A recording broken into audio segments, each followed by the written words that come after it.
The Asia Society president, Kevin Rudd, says labelling China a currency manipulator will only harden China's stance in the trade talks with the United States. I spoke with Kevin Rudd earlier, who's also the former Australian Prime Minister, about the prospects of a trade deal, but also in light of the recent mass shootings here in the United States, what the US could perhaps learn from Australia about broader gun controls. Take a listen.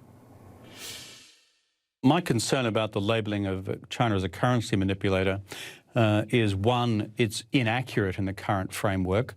If you look at recent statements by the Bank of International Settlements, for example, about the extent of Chinese currency appreciation over the last 10 to 15 years, it's been going like that. And I don't think you'll find any serious market analyst who agrees that within China's managed float, which is the current mechanism by which the renminbi's value is determined each day, I don't think market analysts would agree objectively that this is currency manipulation either. My concern, however, is that Chinese leadership go on their annual retreat to the beachside resort of Beidaihe in August, and they all get together and spend a lot of time with each other discussing the core issue of the day, which is the American strategic and economic challenge. That labelling China as a currency manipulator in any way helps produce a more productive attitude in Beidaihe to bring this overall trade dispute to a close. Even as recently as a month ago, you were saying that a trade deal of some kind, and I'm couching it, is still possible. Have those odds changed in your mind as a result of the last 48 hours? Well, we can always rely upon President Trump to add to the degree of political difficulty. The bottom line is the president has been good at focusing China's attention on the need to bring about structural changes in their economy and the way in which they do trade in the world. But he hasn't been so good at the art of closing the deal. And what he's done with his two most recent statements and decisions, one on the 10% tariff imposition on the remaining $300 billion worth of Chinese exports to the United States, and two, in labelling China as a currency manipulator, just adds to the degree of political difficulty and, frankly, the degree of political unlikelihood that the Chinese can see their way through to concluding a deal. But on balance, I still think the economic logic is there on both sides to bring this thing to a close. Does that include tackling the thornier issues like intellectual property theft, patent protections? Is it in China's economic interest to sign a deal that includes that? Or do you think if they can get away with not doing it, they will?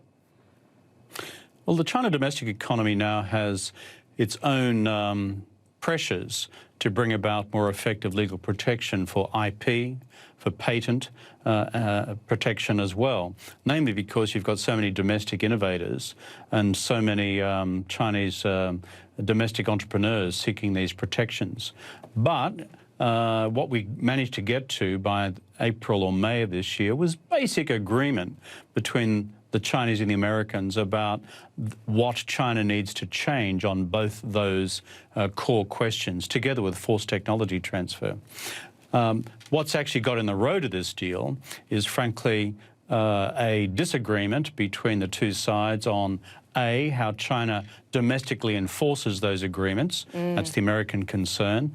And B, the Chinese concern that the Americans were demanding that they keep tariffs in place after such a deal was struck. That's still where we've got to forge an agreement.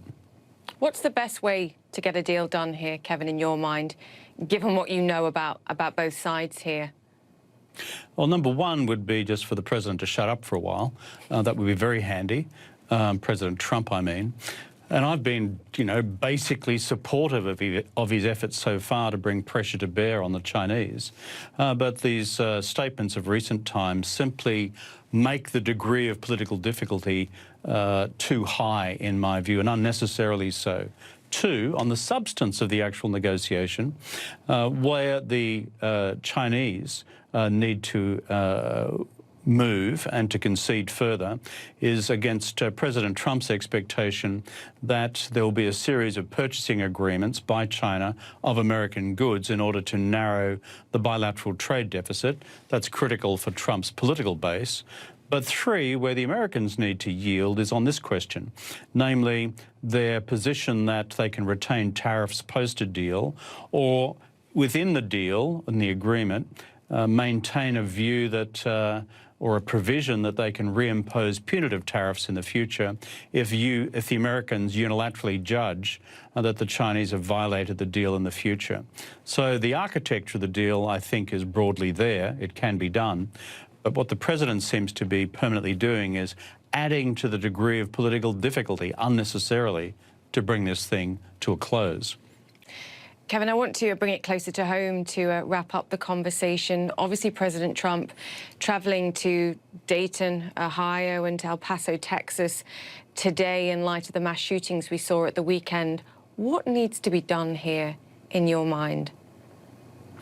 Look, as a friend and ally of the United States, and coming from a country of which I was Prime Minister, which has many similarities with America, including its rural culture and the fact that, you know, we have communities who have long supported gun ownership. As a friend and ally of the United States, I would just appeal to the President of the United States to demonstrate leadership by banning all semi-automatic weapons in the United States of America. We did that in Australia. In fact, my Conservative predecessor, Mr. Howard, did that, and with bipartisan support from us. And it's had a huge effect in Australia so far in, frankly, removing these mass shootings from our day-to-day, political experience. That's need to happen in America. It won't solve all gun violence, but mass shootings where you can kill 30 people in, 60 seconds, there's only one way to fix that: ban semi-automatic weapons. Why on God's earth does anyone need a semi-automatic weapon other than being a member of the United States military? There's no rational need for this. It should happen, and I'd call on the President of the United States to take action. I'm sick and tired of hearing American political leaders offering their thoughts and prayers. I go to church too, but you know something? Going to church and praying is well and good, but banning semi-automatic weapons, that's real action, and that's what needs to happen.